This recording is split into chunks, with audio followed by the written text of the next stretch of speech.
मंत्री शपथ लेने जा रहे हैं और हमारे साथ मौजूद हैं बिहार विधानसभा के आउटगोइंग स्पीकर विजय चौधरी जी।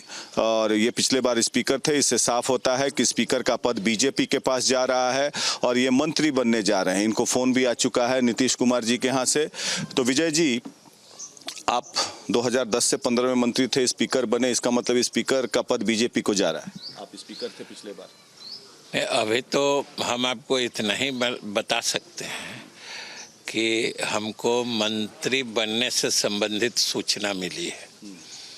अब स्पीकर का पद किसे जा रहा है और कौन बनने जा रहा है, इसके बारे में कोई आधिकारिक सूचना हमको नहीं है। आप मंत्री की शपथ लेने जा रहे हैं? हाँ, ऐसी सूचना मिली। नीतीश जी ने क्या कहा कि आप आइए 4:30 बजे? नहीं, नीतीश जी ने कहा, और ये तो सूचना राजभवन से ही आई है। सूचना राजभवन से आ चुकी है, जिसको कहते हैं कि आप शपथ लेने के लिए आइए। तो इसलिए आधिकारिक सूचना है, राजभवन की सूचना है। और मंत्रिमंडल का स्वरूप अभी काफी छोटा हो रहा है, विस्तार आगे होगा। सूचनाएं तो ऐसे ही हैं। आप डिप्लोमेटिक क्यों हैं इतना? और बीजेपी के तारकिशोर प्रसाद ने कहा, मुझे अभी इंटरव्यू किया था हमने, उन्होंने कहा कि 2 उप मुख्यमंत्री बन रहे हैं, रेणु देवी और तारकिशोर प्रसाद खुद। ये तो वैसे भी स्वाभाविक लग रहा था जब नेता और उपनेता उन दोनों को बनाया गया था और ये तय हुआ कि 2 उप मुख्यमंत्री बनेंगे, तो स्वाभाविक रूप से उन्हीं दोनों का बनना था।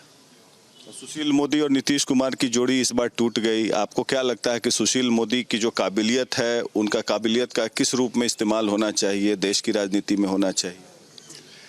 देखिए, सुशील मोदी जी एक बहुत ही काबिल, मेहनती और लगनशील व्यक्ति हैं, इसमें कोई दो राय नहीं है। और उनको उप मुख्यमंत्री नहीं बनाया गया या फिर उनकी काबिलियत का उपयोग पार्टी कैसे करेगी, यह सब भारतीय जनता पार्टी का अंदरूनी मामला है।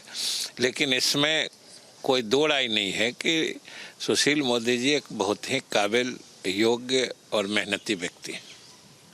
और इस बार देखा जा रहा है कि जैसे बीजेपी को 74 सीटें आ गई, जेडीयू को 43 सीटें आ गई, तो आपका रिप्रेजेंटेशन भी क्या कम होगा? या आप लोग, क्योंकि बिना नीतीश कुमार के तो सरकार बननी नहीं है बीजेपी की, आपसे स्पीकर का पद ले लिया उन्होंने, तो ये क्या दबाव की राजनीति कर रहे हैं? मेरी समझ से इसमें दबाव की राजनीति जैसी कोई बात नहीं है।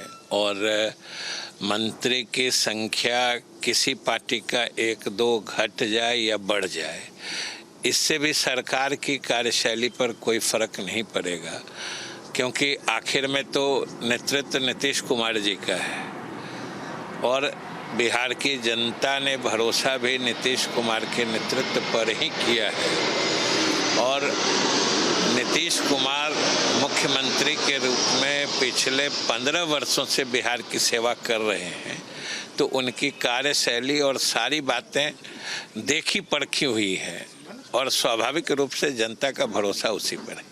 स्पीकर पिछले बार आप थे महागठबंधन में, क्योंकि आप नीतीश कुमार जी के काफी करीबी है, एक विश्वासी व्यक्ति को स्पीकर बनाया जाता है, तो क्या बीजेपी को कोई डर सता रहा था, इसीलिए स्पीकर का पद लिया और शायद विधान परिषद का सभापति जेडीयू के खाते में चला जाए?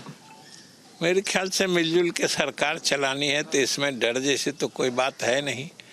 ये तो उनको तय करना था।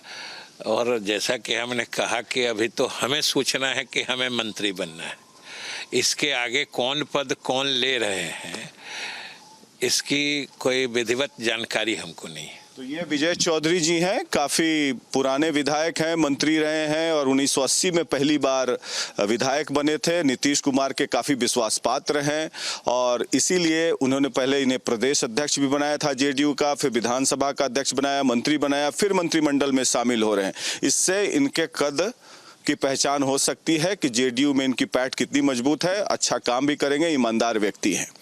Back to you.